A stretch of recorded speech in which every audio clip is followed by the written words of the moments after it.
आज हम भारत के संविधान की आत्मा में झांकने वाले हैं। हमारे पास भारतीय संविधान के प्रस्तावना और उसकी विशेषताओं पर कुछ बहुत ही दिलचस्प सोर्स मटेरियल है। और हमारा मकसद सिर्फ ये जानना नहीं है कि प्रस्तावना में क्या लिखा है, बल्कि ये समझना है कि क्या ये सिर्फ एक खूबसूरत कविता है या इसमें असली ताकत है। संविधान की प्रस्तावना को अक्सर इसका पहचान पत्र कहते हैं, आईडी कार्ड। लेकिन हमारे सोर्सेज में कुछ और भी मजेदार उपमाएं हैं। किसी ने इसे संविधान की आत्मा कहा है, किसी ने जन्म कुंडली, तो किसी ने संविधान की कुंजी। ये काफी भारी शब्द हैं। बिल्कुल। और ये शब्द बताते हैं कि ये सिर्फ एक औपचारिक परिचय नहीं है, ये दरअसल पूरे संविधान का दर्पण है।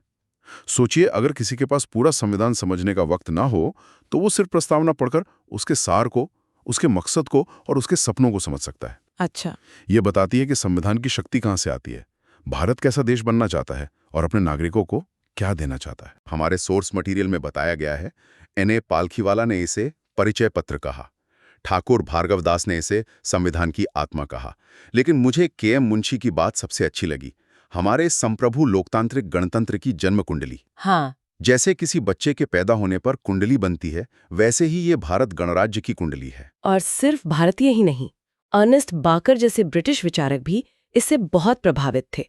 उन्होंने इसे संविधान की कुंजी कहा। ये सभी उपमाएं इसके गहरे महत्व को दर्शाती हैं। ये सिर्फ कानूनी दस्तावेज नहीं है, बल्कि एक राष्ट्र की आकांक्षाओं का प्रतीक है। ये उपमाएं, आत्मा, जन्म कुंडली, ये बहुत बड़ी हैं। इतना गहरा दस्तावेज अचानक तो नहीं बन गया होगा, जरूर इसके पीछे कोई लंबी कहानी होगी। इसकी जड़ें कहाँ हैं? इसकी कहानी आजादी से भी पहले 13 दिसंबर 1946 को शुरू होती है। उस दिन जवाहरलाल नेहरू ने संविधान सभा के सामने उद्देश्य प्रस्ताव रखा। उद्देश्य प्रस्ताव? जी, ये एक तरह का रोड मैप था कि आजाद भारत कैसा दिखेगा, उसके मूल्य क्या होंगे, हम किस तरह का देश बनाना चाहते हैं। उस प्रस्ताव पर महीनों तक बहस हुई, कुछ बदलाव हुए और आखिरकार 22 जनवरी 1947 को उसे सर्वसम्मति से स्वीकार कर लिया गया। अच्छा, तो सर्वसम्मति से? जी, वही उद्देश्य प्रस्ताव थोड़ा बदलकर हमारे संविधान की प्रस्तावना बना। जब मैं स्कूल में था तो मुझे हमेशा लगता था कि हमारा संविधान पूरी तरह से मौलिक है। ये सुनकर थोड़ी हैरानी होती है कि इसके मुख्य विचार अमेरिका और ऑस्ट्रेलिया जैसे देशों से प्रेरित थे। हाँ, और ये हमारे संविधान निर्माताओं की खूबसूरती दिखाता है। उन्होंने आंख बंद करके नकल नहीं की। प्रस्तावना का जो मूल विचार है कि इसकी शुरुआत जनता के नाम से हो, वो अमेरिकी संविधान से प्रेरित है, जो वी द पीपल से शुरू होता है। लेकिन जो इसकी भाषा है, जिसमें खास तरह का प्रवाह है, उस पर ऑस्ट्रेलियाई संविधान का असर दिखता है। ये दिखाता है कि वे दुनिया के सबसे अच्छे विचारों को लेकर उन्हें भारतीय मिट्टी के हिसाब से ढालने को तैयार थे। चलिए, अब प्रस्तावना के शब्दों को खोलकर देखते हैं। इसकी शुरुआत होती है, हम भारत के लोग। इन शब्दों में कितनी शक्ति है। ये किसी राजा, रानी या संसद के नाम से शुरू नहीं होता। ये शायद पूरी प्रस्तावना का सबसे क्रांतिकारी हिस्सा है। ये साफ करता है कि इस संविधान को, इस देश को चलाने की अंतिम शक्ति भारत की जनता में है। कोई राजा, कोई बाहरी ताकत, यहाँ तक कि कोई चुनी हुई सरकार भी जनता से ऊपर नहीं है। सही। संविधान को शक्ति हमसे और आपसे मिलती है। और फिर प्रस्तावना के अंत में संकल्प की तिथि दी गई है, 26 नवंबर 1949। उस दिन संविधान सभा ने, जो कि भारत के लोगों की प्रतिनिधि थी, इस संविधान को अंगीकृत, अधिनियमित और आत्मार्पित किया। ये 3 शब्द सुनने में बहुत भारी लगते हैं, अंगीकृत, अधिनियमित और आत्मार्पित। सीधे शब्दों में कहें तो इसका मतलब है हमने इसे अपनाया, मतलब अंगीकृत। अपनाया। इसे कानून का रूप दिया, यानी अधिनियमित। ठीक है। और खुद को ही सौंप दिया, आत्मार्पित। ये एक बाहरी दस्तावेज नहीं है जिसे हम पर थोपा गया हो, ये हमारा अपना दस्तावेज है। इसके बाद प्रस्तावना भारत के चरित्र को 5 शब्दों में बताती हैं, संपूर्ण प्रभुत्व संपन्न, समाजवादी, पंथ निरपेक्ष, लोकतांत्रिक और गणराज्य। ये सिर्फ शब्द नहीं है, ये हमारे देश की नींव के पत्थर हैं। बिल्कुल। पहला है संपूर्ण प्रभुत्व संपन्न, यानी सॉवरेन। इसका सीधा मतलब है कि भारत अपने फैसले लेने के लिए आजाद है, चाहे घर का मामला हो या विदेश नीति का। हम पर किसी दूसरे देश का कोई दबाव नहीं है, हम अपनी मर्जी के मालिक हैं। फिर आता है समाजवादी, सोशलिस्ट। ये शब्द, जैसा कि हमारे सोर्सेज बताते हैं, मूल प्रस्तावना में नहीं था। इसे 1976 में आपातकाल के दौरान 42वें संशोधन से जोड़ा गया। इसका क्या मतलब है? हाँ, और यहीं पर सबसे बड़ी बहस शुरू होती है। भारत का समाजवाद रूस या चीन के साम्यवादी समाजवाद जैसा नहीं है। ये लोकतांत्रिक समाजवाद है। इसका मतलब था कि देश की अर्थव्यवस्था मिश्रित होगी, जहां सरकारी कंपनियां भी होंगी और प्राइवेट भी। लक्ष्य था गरीबी, भुखमरी और अवसर की असमानता को खत्म करना। लेकिन 1991 के आर्थिक सुधारों के बाद जब भारत ने बाजार आधारित अर्थव्यवस्था का रास्ता अपनाया, तब इस समाजवादी शब्द का क्या हुआ? क्या यह आज भी प्रासंगिक है? यही सबसे बड़ा सवाल है। 1991 के बाद इसकी व्याख्या बदल गई है। अब सुप्रीम कोर्ट भी कहता है कि भारतीय समाजवाद का मतलब उदारीकरण को खत्म करना नहीं है। आज के संदर्भ में इसका मतलब सिर्फ एक कल्याणकारी राज्य, एक वेलफेयर स्टेट तक सीमित हो गया है। मतलब एक ऐसी सरकार जो अपने नागरिकों की शिक्षा, स्वास्थ्य और सामाजिक सुरक्षा का ध्यान रखे। तो शब्द वही है, लेकिन समय के साथ उसका अर्थ विकसित हो गया है। बिल्कुल। अगला है पंथ निरपेक्ष, सेक्युलर। ये भी 1976 में ही जोड़ा गया। क्या इसका मतलब ये है कि सरकार धर्म को नहीं मानेगी? नहीं, ये पश्चिमी पंथ निरपेक्षता से अलग है। पश्चिम में धर्म और राज्य के बीच एक दीवार है। भारत में ऐसा नहीं है। यहाँ पंथ निरपेक्ष का मतलब है कि राज्य का अपना कोई धर्म नहीं होगा और वो सभी धर्मों के साथ समान व्यवहार करेगा। सिर्फ समान व्यवहार ही नहीं, बल्कि सभी धर्मों को बराबर सम्मान और संरक्षण देगा। और मजे की बात यह है कि इसका मतलब ये भी है कि अगर कोई नास्तिक है तो भी सरकार उसकी रक्षा करेगी। उसके अधिकार किसी धर्म को मानने वाले से कम नहीं है। और फिर आते हैं लोकतांत्रिक और गणराज्य, डेमोक्रेटिक और रिपब्लिक। ये दोनों अक्सर एक साथ इस्तेमाल होते हैं, पर इनमें एक बारीक फर्क है। सही कहा। लोकतांत्रिक का मतलब है कि सरकार चलाने की असली शक्ति जनता के हाथ में है। अब भारत इतना बड़ा देश है कि सब लोग एक साथ बैठकर फैसले नहीं ले सकते, इसलिए हम एक अप्रत्यक्ष लोकतंत्र हैं।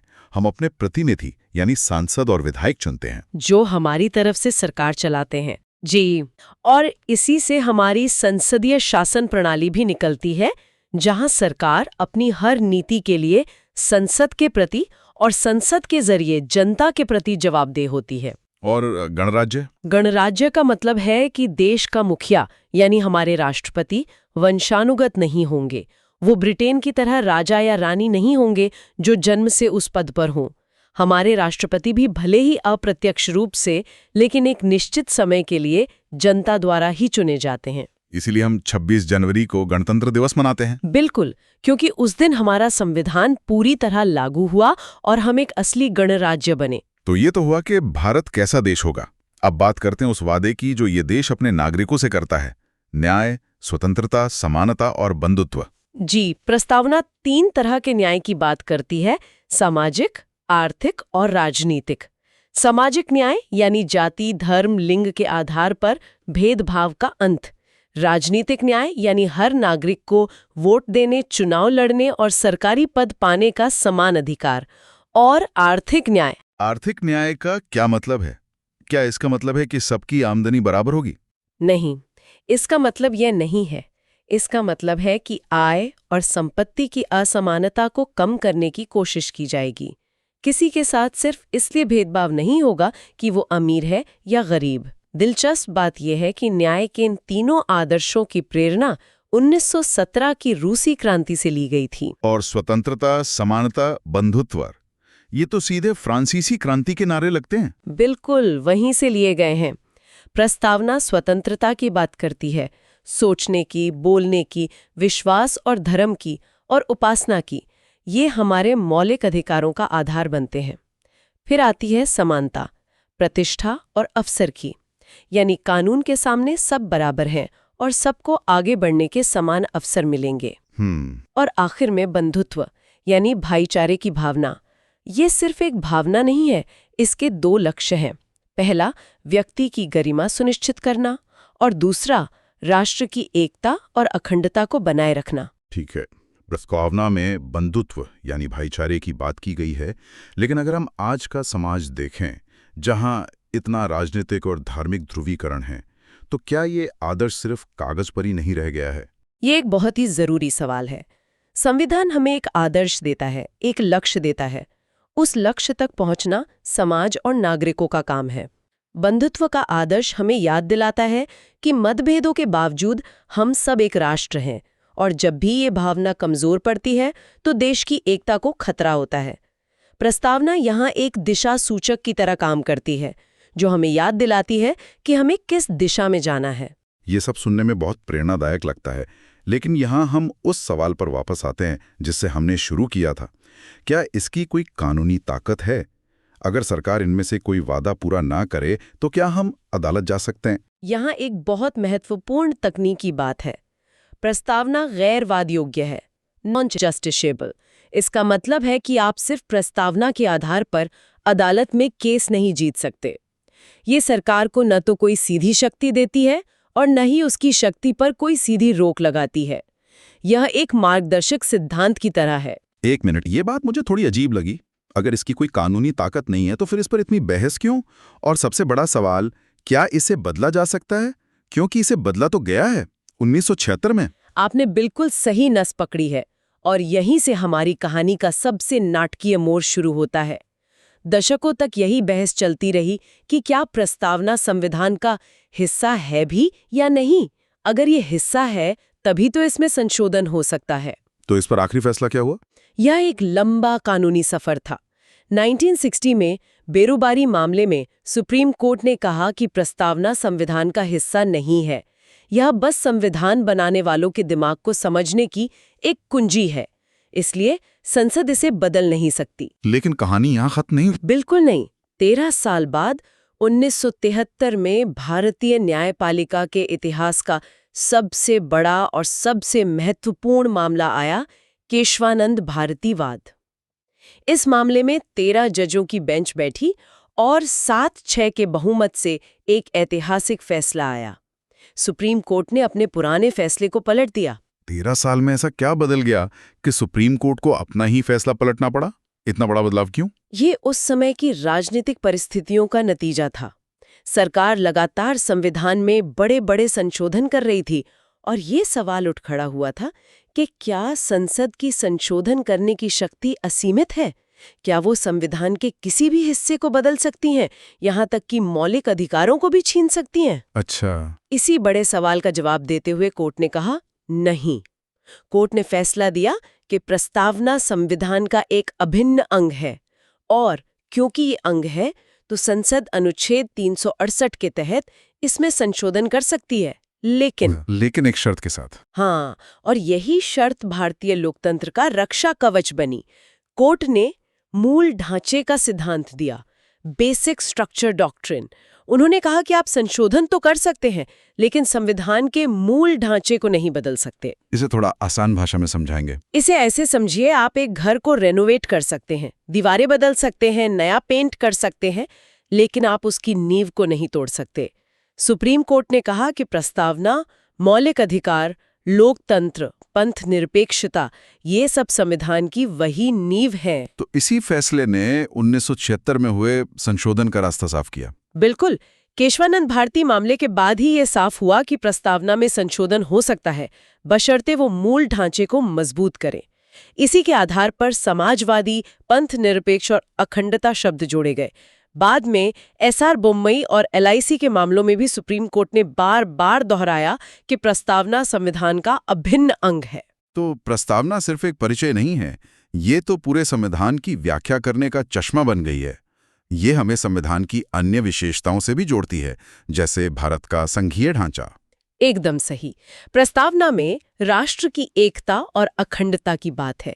इसी को बनाए रखने के लिए भारत की व्यवस्था संघात्मक है, परंतु एकात्मकता की ओर झुकाव के साथ है। मतलब हमारे यहाँ केंद्र और राज्यों के बीच शक्तियों का बंटवारा है, जो कि एक संघात्मक लक्षण है, लेकिन देश की एकता को बनाए रखने के लिए केंद्र को ज्यादा शक्तिशाली बनाया गया है। हमारे यहाँ एकल नागरिकता है और आपातकाल के प्रावधान है। ये सब एकात्मक लक्षण है। और प्रस्तावना में जो न्याय और समानता का वादा है, उसे सुनिश्चित करने के लिए हमारे पास एक स्वतंत्र न्यायपालिका है। बिल्कुल। हमारी एकीकृत और स्वतंत्र न्यायपालिका, जिसके शिखर पर सुप्रीम कोर्ट है, इसी वादे की रक्षक है। वही संविधान की सर्वोच्चता की रक्षा करती है और हमारे मौलिक अधिकारों का संरक्षण करती है। इसी तरह अवसर की समानता के आदर्श को जमीन पर उतारने के लिए ही संविधान में अनुसूचित जाति, जनजाति और अल्पसंख्यकों के लिए विशेष प्रावधान किए गए हैं, ताकि जो लोग ऐतिहासिक रूप से पीछे रह गए हैं उन्हें आगे आने का मौका मिले। जी। तो इस पूरी चर्चा से ये साफ है कि संविधान की प्रस्तावना सिर्फ शब्दों का एक सुंदर संग्रह नहीं है। ये एक जिंदा दस्तावेज है जिसकी अपनी एक यात्रा रही है, एक नजरअंदाज किए गए परिचय से संविधान की आत्मा और मूल ढांचे का हिस्सा बनने तक। एकदम। ये हमें याद दिलाता है कि संविधान पत्थर की लकीर नहीं है। इसकी व्याख्या समय और परिस्थितियों के साथ विकसित हुई है और आगे भी होती रहेगी। ये सिर्फ एक कानूनी किताब नहीं, बल्कि एक राष्ट्र की सामूहिक चेतना और उसके सपनों का प्रतिबिंब है। यह एक वादा है, एक दर्शन है और एक दिशा है जो भारत को आज भी राह दिखाती है। और ये चर्चा हमारे श्रोताओं के लिए सोचने का एक बिंदु छोड़ जाती है। जैसा कि हमने समाजवादी शब्द के बदलते अर्थ को देखा, आज के आधुनिक और तेजी से बदलते भारत के संदर्भ में प्रस्तावना में दिए गए पंथनिरपेक्ष और बंधुत्व जैसे शब्दों के क्या मायने हैं और आने वाले समय में समाज और न्यायपालिका इनकी व्याख्या को कैसे विकसित कर सकते हैं।